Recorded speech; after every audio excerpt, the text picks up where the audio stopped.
The message arrived on a Tuesday. It came through every radio telescope on Earth at the same time. It was not in any human language, but computers quickly decoded it. The message was simple. We come in peace. We are the Galactic Council. We wish to meet. 3 days later, Captain John Miller stood on the bridge of the U.S. Horizon, the newest and fastest ship in Earth's small space fleet. His orders were clear. Fly to the coordinates sent by the aliens and make first contact. The ship carried scientists, diplomats, and a small security team. Final check complete, Captain, said First Officer Diane Foster. We're ready for jump. Miller nodded. He was 45 years old with gray starting to show in his dark hair. 20 years in space had prepared him for many things, but not for this. Take us out, Lieutenant Garcia, he ordered. The U.S. horizon disappeared in a flash of blue light. When it reappeared, a massive ship waited ahead. It was shaped like a silver leaf, at least 20 times larger than the horizon. Open communications, Miller said, straightening his uniform. A screen lit up, showing 3 aliens. The one in the center had blue skin and 4 eyes. The 2 others were different species, one small and gray, the other tall with orange scales. Greetings, humans, the blue alien said in perfect English. I am Ambassador Zixtal of the Meridian people and the Galactic Council. We welcome Earth to the galactic community. Miller followed his script. Thank you for your invitation. We are honored to meet you. The meeting moved to the alien ship. Miller, Foster, and 3 diplomats took a shuttle across. Inside, they found a massive hall with representatives from what looked like 30 different species. Ambassador Zixtal explained that the Galactic Council united over 200 spacefaring civilizations. It had existed for 12,000 years. Member worlds received advanced technology, medicine, and protection. In return, they followed council laws and contributed resources to the galactic economy. These are our standard agreements, Zixtal said, handing Miller a small crystal. This contains our membership protocols. Your world will benefit greatly from joining us. Miller looked at the crystal. Something felt wrong. The aliens were being friendly, but there was something in their tone. He had spent years commanding ships and reading people. The aliens were acting like Earth's membership was already decided. He looked at his team. Chief Diplomat William Burns nodded eagerly, but Science Officer Foster looked concerned. May we have a moment to discuss? Miller asked. The aliens left them in a small room. Burns immediately spoke. This is the greatest opportunity in human history. Their technology could solve all our problems. Foster disagreed. They're moving too fast. And did you notice?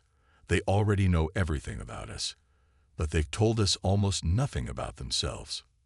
Miller thought about the briefing he had received before the mission. His orders included a strange protocol he had never seen before, the authority to refuse contact if he felt it necessary. When the aliens returned, Miller had made his decision. Ambassador Zixtal, we appreciate your offer, he said carefully. However, Earth is not ready to join your council at this time. We need to learn more about the galaxy before making such an important decision. The room went completely silent. The aliens stared at Miller with what looked like shock. This is unexpected, Zixtal said slowly. No species has ever declined council membership. We are not declining, Miller clarified. We are delaying. Earth needs time. The blue alien's 4 eyes blinked rapidly. This is most irregular. Perhaps I was unclear about the benefits. You were very clear, Miller interrupted. Our answer remains the same. The trip back to Earth was quiet. Miller knew he had just made a decision that would change human history. He didn't know if it was the right one, but his instincts told him to be cautious. On the Galactic Council ship, Ambassador Zixtal called an emergency meeting. The humans have refused our invitation, Zixtal told the gathered aliens. This has never happened before. I believe this requires immediate attention. The council chamber erupted in voices, some angry, some worried, all confused. Humans were not following the pattern of every other species they had encountered, and that made them unpredictable. And in the galaxy, unpredictable species were considered dangerous. The U.S. Horizon returned to Earth orbit 2 days later. Captain Miller was immediately taken to a secure underground facility beneath Washington, D.C. There, world leaders had gathered for an emergency meeting. The room was tense as Miller played the recording of the encounter with the Galactic Council. Patricia Wells, the National Security Advisor, stood up after the video ended. She was a tall woman with short gray hair and eyes that missed nothing. For 30 years, she had protected America from threats. Now she faced something much bigger. Captain Miller made the right call, she said. Our deep space monitoring stations picked up something strange when the alien message first arrived. She pressed a button, and screens around the room lit up with data. These are energy readings from the Council ship. They scanned our entire planet while talking to Captain Miller. They now have detailed maps of all our military bases, power plants, and cities. The room grew even quieter. There's more, Wells continued. The crystal they gave Captain Miller contained more than just membership information. Our scientists found hidden code that would have given them access to our global communications network. The President of the United States, a man named George Baker, looked troubled. Are you suggesting this Galactic Council is hostile? Not openly hostile, Wells replied, but not honest either. We've studied the translation of their offer. Every benefit comes with strings attached. They would control which technologies we receive. They would require us to provide resources based on quotas they set. In simple terms, Earth would become a junior partner with little real power. Miller stood up. When I was on their ship, it felt like talking to salespeople who already assumed I would buy what they were selling. They seemed shocked when I didn't immediately agree. A woman from the European Union raised her hand. But surely their technology could help us solve climate problems, disease, hunger. At what cost? Wells asked. Captain Miller brought back something else. Scans of their ship's database that Science Officer Foster managed to copy secretly. We found references to other species who joined the Council. After 50 years, most of them were completely dependent on Council technology. Their own scientific progress stopped. Their economies became tied to the galactic system. The room erupted in debate. Some leaders wanted the advanced technology the Council offered. Others feared losing Earth's independence. The arguments continued for hours. Finally, President Baker called for quiet. We need to make a decision. The Council will expect an answer soon.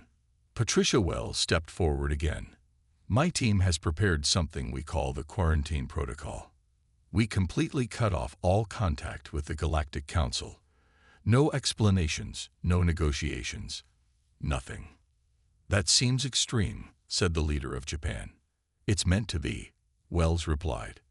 If we engage in talks, they'll use their advanced knowledge to manipulate us. They've done it to other species before, but they've never encountered a species that simply refused to talk at all. It might buy us time. Time for what? Someone asked. To prepare, Miller said, understanding Wells' plan. We use what we learned from their ship to build our defenses. We develop our own technology without their influence. The vote was close. In the end, the quarantine protocol passed by a narrow margin. Earth would go silent. 3 days later, a fleet of smaller Council ships arrived in Earth orbit. They broadcast messages of friendship and requests to talk. Earth's new policy went into effect immediately. No human ships approached them. No transmissions were sent. The aliens' calls went unanswered. On the lead Council ship, Ambassador Zixtal received the report with disbelief. They're ignoring us completely. This is unprecedented. This is concerning, said another alien. This one with green skin and 6 limbs. The Council economic models already included Earth's resources. The Grand Planning Committee expected human labor and materials within 5 standard years. Zixtal stared at the blue-green planet below. Something is very wrong here. No species has ever rejected us. And now they won't even talk to us. "What do we do?" asked an aide. "We need to understand them better," Zixtal decided. "Bring me all our files on human psychology, and find me any humans already living off-world. There must be a way to reach them." As the Council ships continued to broadcast their unanswered messages, Earth worked in silence. The quarantine had begun. 1 month had passed since Earth went silent. In the Great Council chamber on the capital world of Nexus Prime, chaos reigned. Representatives from 200 species shouted over each other as markets across the galaxy continued to fall. High Counselor Drevmora banged a glowing staff on the floor. The boom echoed through the chamber, and the noise died down. Drevmora was old, even by the standards of the long-lived Athrani species. His skin was pale blue and paper-thin, showing the network of darker veins beneath. "This session of the Galactic Council will come to order," he said, his voice stronger than his frail body suggested. "We face an unprecedented situation with the humans of Earth." On a large screen behind him, images of Earth appeared. Council ships still orbited the planet, sending messages that received no reply. In 12,000 years, no species has ever rejected Council membership, Drevmora continued. And now the humans refuse to even speak with us. A large reptilian alien rose from his seat. This was General Vrax of the Thruvan Empire, a warrior species known for direct solutions. "The answer is simple," Vrax growled. "We show them our strength. One demonstration of our weapons on an empty part of their world, and they will talk." Several delegates nodded in agreement, but Ambassador Zixtal stood in opposition. "Violence would only confirm whatever fears made them reject us," the four-eyed diplomat argued. "We need to understand them first." Zixtal pressed a button, and the screen changed to show a human woman. She had dark hair and brown skin. "This is Karen Rodriguez. She was a human scientist on a deep space mission who was rescued by a Council ship 15 years ago when her vessel lost power. She has lived among us since then and understands both human and Council perspectives." The woman stepped forward nervously. Despite years living among aliens, speaking before the full Council was intimidating. "Humans are different from most Council species," she began. "Throughout their history, they have valued independence above almost everything else. Their stories and heroes celebrate those who stand alone against powerful forces." "But that makes no sense," interrupted an economist from the Brill Collective. "Cooperation is more profitable for everyone." "Humans don't always think in terms of profit," Rodriguez explained. "They think in terms of freedom. And they have a deep distrust of power they don't understand or control." The Council chamber erupted again. The idea seemed strange to many delegates. Their civilizations had long ago given up certain freedoms for the benefits of Council membership. High Counselor Drevmora silenced them again. "What do you suggest we do, Ms. Rodriguez?" "Humans need to feel they have a choice. The standard Council approach of presenting membership as the only logical option actually pushes them away," she said.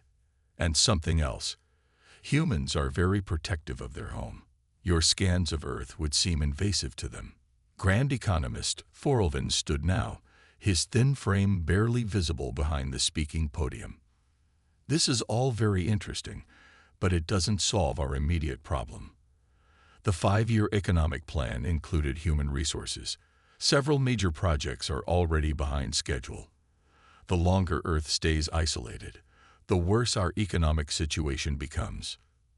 The screens around the chamber showed numbers falling as he spoke. Council currency was losing value with each passing day. Fear of instability was spreading. "We need a new approach," Ambassador Zixtal said. "I propose a massive information campaign. We will send thousands of probes to Earth with messages explaining our true intentions. They will see the benefits of joining us." "And if that fails?" asked General Vrax, his scaled hand resting on his ceremonial weapon. "Then we consider other options," Zixtal replied carefully. As the Council debated, Karen Rodriguez stood quietly on the side. She knew something about humans that she hadn't shared. When humans felt threatened, they didn't just hide. They prepared. And if Earth was preparing, rather than just hiding, the Council might be making a serious mistake. On Earth, in a new underground facility, Captain John Miller watched as engineers worked on a captured Council probe. They were taking it apart piece by piece, learning its secrets. Earth's silence didn't mean Earth was doing nothing. Quite the opposite. The skies over Earth filled with small silver objects. Thousands of Council probes entered the atmosphere, each broadcasting the same message. We come in peace. We only want to talk. Please respond. None of the probes carried weapons. They were simple communication devices, programmed to land in major cities and display holographic messages about the benefits of joining the Galactic Council. Not a single probe reached the ground. In orbit, newly built Earth defense satellites activated. Silent and invisible to Council scanners, they captured each probe with energy nets. The satellites had been constructed in secret using technology reverse-engineered from the Council ship scans. In a command center beneath the Rocky Mountains, General Maria Gonzalez watched as the count of captured probes reached 5,000. "That's the last of them," said a young officer. "All probes contained and redirected to secure facilities." Gonzalez nodded. She was a veteran of 3 wars on Earth and now commanded the newly formed Earth Defense Force. "Good work. Start taking them apart immediately. I want to know everything about their technology." On the other side of the world, Lieutenant Alan Shepard prepared for a more dangerous mission. He and his team of 4 stood in a hangar looking at their ship. It was small, barely big enough for 5 people, and completely black. Its shape was strange, not quite human design, but not fully alien either. "This is the Night Shadow," explained Chief Engineer Sam Carter. "We built it using a mix of our technology and what we learned from the Council. It should be invisible to their sensors." Shepard nodded. At 32, he was young for such an important mission, but he had spent years in special operations. "And our target?" "Phobos," Carter said, referring to the small moon of Mars. "Council ships set up a base there 3 weeks ago. Your mission is to infiltrate, gather intelligence, and leave without being detected." 6 hours later, the Night Shadow slipped away from Earth, using no conventional engines. It moved like a shadow between worlds. Meanwhile, Ambassador Zixtal received troubling news. "All probes lost." "How is that possible?" The Council technician looked nervous. "We don't know, Ambassador. They entered Earth's atmosphere and then disappeared." Zixtal's 4 eyes blinked in sequence, a sign of deep concern. "The humans are more advanced than we thought, or they're learning too quickly." In another part of the Council mothership, Karen Rodriguez met with Zixtal privately. "You're making a mistake," she told the alien diplomat. "Each probe you send is giving humans more of your technology to study." "How can you be sure?" Zixtal asked. "Because that's what I would do," Rodriguez answered simply. "That's what any human would do." On Phobos, the small moon of Mars, Lieutenant Shepard's team moved silently through the Council outpost. They wore suits that bent light around them, making them nearly invisible. The outpost was smaller than expected, with only 10 aliens present. Shepard found their central computer and inserted a small device designed to copy its data. As he waited, he noticed images on a nearby screen, pictures of Earth from hundreds of years ago. The Council had been watching humanity for a very long time. The data copy completed, and Shepard's team prepared to leave. But before they could, a door opened, and an alien entered. It was a species they hadn't seen before, tall, with 4 arms and skin that shifted colors. The alien looked directly at Shepard, despite his cloaking technology. "I knew someone would come eventually," it said in perfect English. "Humans are predictable in their unpredictability." Shepard raised his weapon, but the alien raised all 4 hands to show it meant no harm. "I am researcher Clental. I have studied your species for 80 years, the alien said. "There is much you don't know about the Council and their plans for Earth." "Then tell me," Shepard said, keeping his weapon ready. "The Council doesn't just want Earth's resources," Clental said. They fear you. Humans develop technology too quickly. You adapt too well. In the Council's predictions, if left alone for just 100 years, humans would become too powerful to control. Shepard felt cold despite his suit's temperature regulation. So what's their real plan? The Council never intended to give Earth a choice, Clental answered. Once you join, your development will be carefully managed, slowed, controlled. Shepard knew this information had to reach Earth immediately.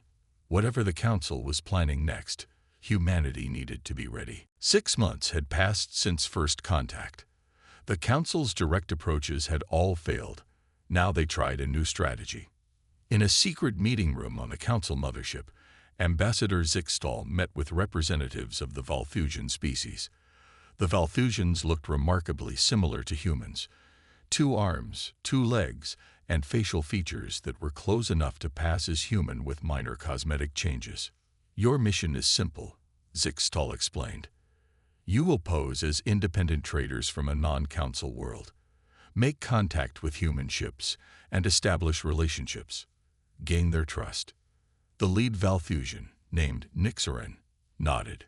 And once we have their trust, convince them that not all alien species support the Council. Suggest an alliance with your people instead. We need to break their isolation somehow. 3 Valthusian ships departed the next day.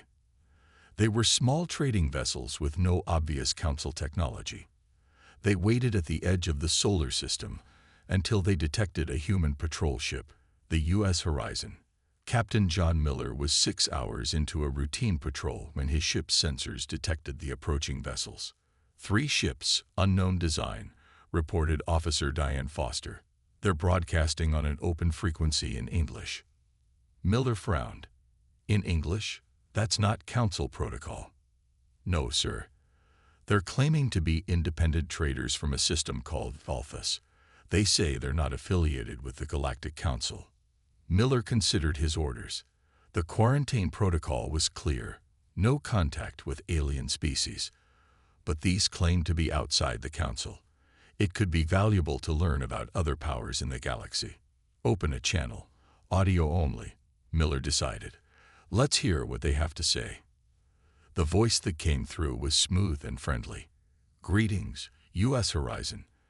I am Captain Nixoran of the trading ship Star Voyager. We come from the independent world of Valthus, seeking new trading partners. This is Captain Miller. What brings you to our system? News travels fast in the galaxy, Captain. We heard Earth refused to join the Council. Many independent worlds applaud your decision. The Council's influence is not always beneficial. This matched what Earth had suspected about the Council, which made Miller cautious. It seemed too convenient. If you're truly independent, why didn't we hear from non-Council worlds before? The Council controls most communication networks. They prevent independent worlds from contacting potential new allies. We took a great risk coming here. Miller glanced at Foster, who shook her head slightly. Something felt wrong. We'd like to invite a small delegation from your ship to ours, Nixorin continued. A gesture of good faith between potential allies. I'll consider your invitation, Miller replied. Please hold your position while we discuss. He closed the channel and turned to Foster. Thoughts? It's suspicious, sir. They show up speaking perfect English, knowing our ship's name, exactly when we're on patrol. Miller nodded. Run every scan we have on their ships. I want to know if there's any Council technology aboard. Foster worked quickly, using the enhanced scanning technology developed from captured Council devices. After several minutes, she looked up with concern. Captain, I'm detecting Council communication devices hidden throughout their ships. They're sending encrypted data back to the Council mothership right now. Miller's face hardened. It's a trap. They're trying to trick us into breaking our own isolation policy. He reopened the channel to the Valthusian ships. Captain Nixoran, we must decline your invitation. Furthermore, we know you're transmitting to the Council ships. Your deception has been detected. There was a long pause before Nixoran responded, his friendly tone gone. "You're making a mistake, Captain Miller. The Council has many ways to bring Earth into the fold. This was the most pleasant option." "Is that a threat?" Miller asked. "Consider it a warning. The Council's patience has limits." Miller ordered the Horizon to return to Earth immediately. The encounter needed to be reported to command. On Earth, Lieutenant Shepard presented his findings from the Phobos mission to world leaders. The data he'd stolen confirmed their worst fears. The Council had been studying Earth for centuries, and their interest wasn't benevolent. "We found their prediction models," Shepard explained. "They classify species into development categories. Humans are labeled as unpredictably dangerous, but potentially useful if properly controlled." President Baker looked grim. "So our instincts were right." "Yes, sir. But there's more," Shepard continued. "The alien researcher I met, Clentel, gave me this." He held up a small device. "It contains the location of other species who have refused Council membership. We're not the first to say no, just the first to do it so, completely." For the first time in months, Earth had potential allies in the stars. But reaching them would mean venturing deeper into a galaxy where the Council's influence was vast. And now, with the failed Valthusian deception, the Council was running out of diplomatic options. 1 year had passed since Earth's first contact with the Galactic Council. On the Council capital world of Nexus Prime, a financial crisis was spreading. Markets continued to fall. Protests filled the streets of major cities on dozens of worlds. Grand economist Forelvin stood before the Council, his thin frame shaking slightly. The normally confident financial expert looked tired and worried. "The situation has become critical," he told the assembled representatives. "For the first time in 8,000 years, the galactic credit has lost 20% of its value." Angry voices filled the chamber. High Counselor Drevmora called for order. But the panic was growing. "How can one primitive planet cause so much damage?" demanded the representative from the Brill Collective. Forelvin displayed charts on the large screens. "It's not just Earth's resources we're missing. It's what Earth represents. For centuries, our economic models have been built on continuous expansion. New worlds join, new resources enter our economy, and growth continues." He pointed to a red line dropping sharply. Earth's rejection created doubt. "Investors are questioning our future growth. Several major development projects have been canceled. Construction of the new hyperspace gate network is now 3 years behind schedule." General Vrax of the Thruvan Empire stood, his reptilian scales flashing with anger. "Enough of this economic talk. The solution is simple. We take what we need from Earth. My battle fleets stand ready." Ambassador Zixtal objected immediately. "A military action would only make things worse. Other independent systems might join together against us." "What other systems?" Vrax challenged. "You speak of these so-called independent worlds as if they matter. They are few and scattered." Karen Rodriguez, the human cultural analyst, stepped forward. "You're underestimating humans. In 1 year, they've captured your probes, studied your technology, and built defenses. A military approach could be costly." General Vrax laughed. "Their primitive weapons are no match for our fleet." "Are you certain?" Rodriguez asked quietly. "Have your scans penetrated Earth's new defensive shield? Do you know what weapons they've developed from your own technology?" The general had no answer. Meanwhile on Earth, in a laboratory deep beneath the Arizona desert, scientist Frank Howard made the breakthrough they had been working toward for months.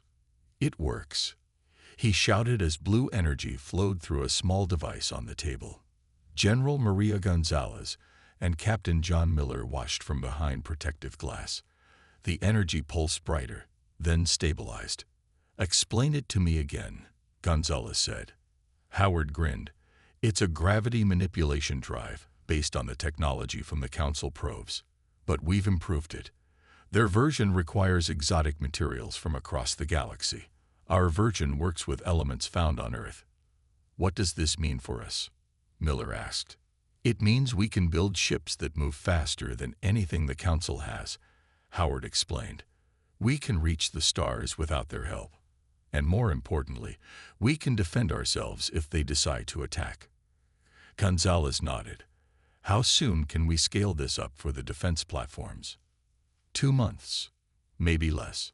Back on the Council mothership, still orbiting Earth, Ambassador Zixtal received a private message from Karen Rodriguez. The Council needs to understand something, her message said. Humans work best under pressure. Your blockade and threats haven't weakened Earth. They've united it. Countries that were enemies for centuries are now working together. And they're learning faster than you can imagine. Zixtal shared this message with the High Council, but many dismissed it. They couldn't believe a primitive species could advance so quickly. Grand economist Forelvin tried once more to make them understand. Our models predicted Earth would need decades to develop certain technologies. But our models were based on how other species developed under Council guidance. We've never seen what happens when a technologically capable species develops without our influence and with access to some of our technology to study. High Counselor Drevmora looked troubled. What are you suggesting? That we may have made a grave miscalculation, Forelvin answered. And that time is not on our side. In orbit around Jupiter, hidden from Council sensors, Earth's first true starship neared completion. Built in secret using the new technologies developed by Howard and his team, the ship represented humanity's independent future among the stars. Its name was painted in bold letters across the hull. Independence. 3 years had passed since first contact. The Council's patience had run out. In the great chamber on Nexus Prime, General Vrax finally got his wish. The military wing was given authority to resolve the Earth situation. Commander Krex of the Thruvan Empire stood on the bridge of his flagship, the Dominant. He was smaller than most Thruvans, but his dark green scales and sharp teeth still made him look fierce. 20 warships surrounded him, the largest fleet assembled in 50 years. Our mission is clear, Krex told his officers. We will enter Earth's solar system and demonstrate our power. We will target one uninhabited area of their planet with a precision strike. Then we will deliver our ultimatum. They have 30 days to open diplomatic channels or face more serious consequences. The fleet entered hyperspace, heading for Earth. On Earth, final preparations were underway. For 3 years, humanity had worked together like never before. Old conflicts were set aside. All resources went toward defense and development. Admiral Paul Johnson stood in the control center of Earth's orbital defense network. At 60, he was the oldest active military commander, with white hair and a face lined from years of service. On screens around him, he could see the thousands of defense platforms now circling Earth. Each one contained weapons and shields developed from Council technology. Sir, we're detecting hyperspace signatures at the edge of the solar system, a young officer reported. Multiple large vessels. Definitely Council ships.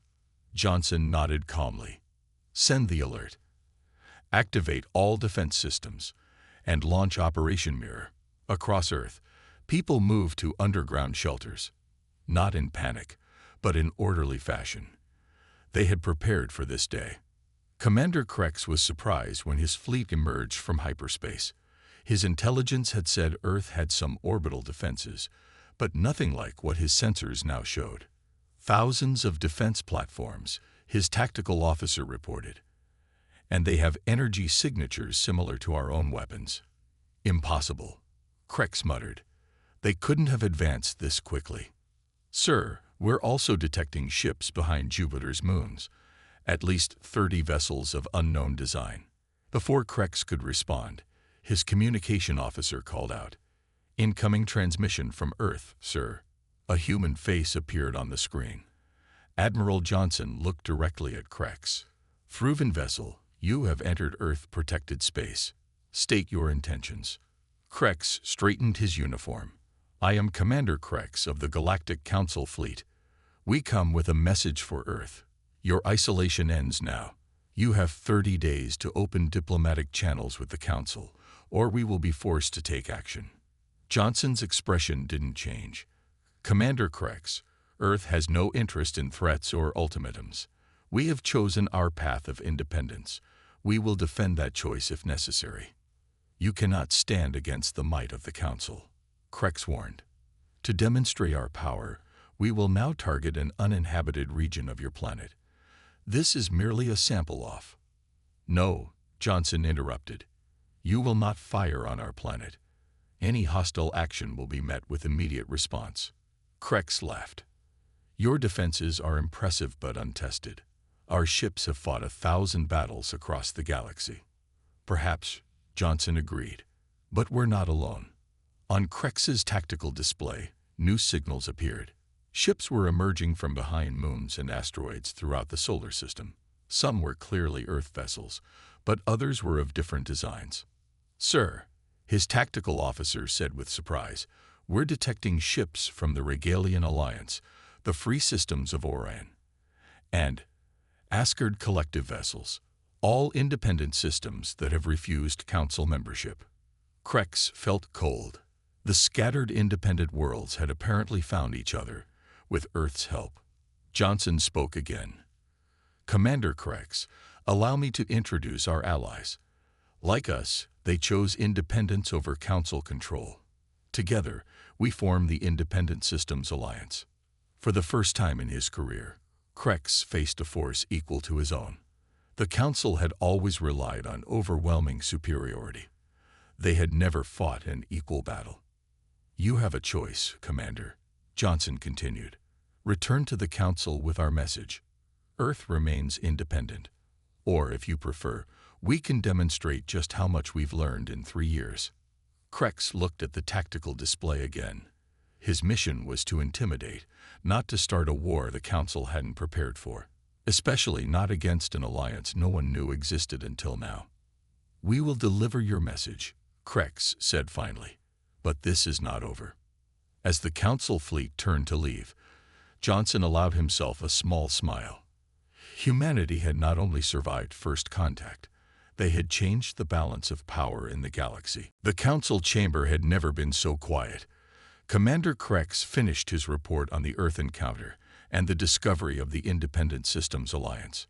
No one spoke for several minutes. High Counselor Drevmora looked older than ever. How did we miss this? How did these independent worlds find each other without our knowledge? Karen Rodriguez stepped forward. They used the gaps in your communication network, the spaces between stars that the Council doesn't monitor. Earth provided the final link they needed. Grand Economist Forelvin's hands shook as he updated the economic models. This changes everything. If these independent systems begin trading among themselves, bypassing Council markets. General Vrax slammed his fist on the table. We should assemble the entire fleet, crush this alliance before it grows stronger. For the first time in centuries, the Council was deeply divided. Some members supported military action. Others argued for a new approach. The debate raged for days. Finally, a voice rose above the others. It belonged to Councillor Thielen, from the Elith species. The Elith were among the oldest Council members, known for their wisdom and calm approach. We have forgotten our purpose, Thielen said, her voice soft but firm. The Council was created to unite species, not control them.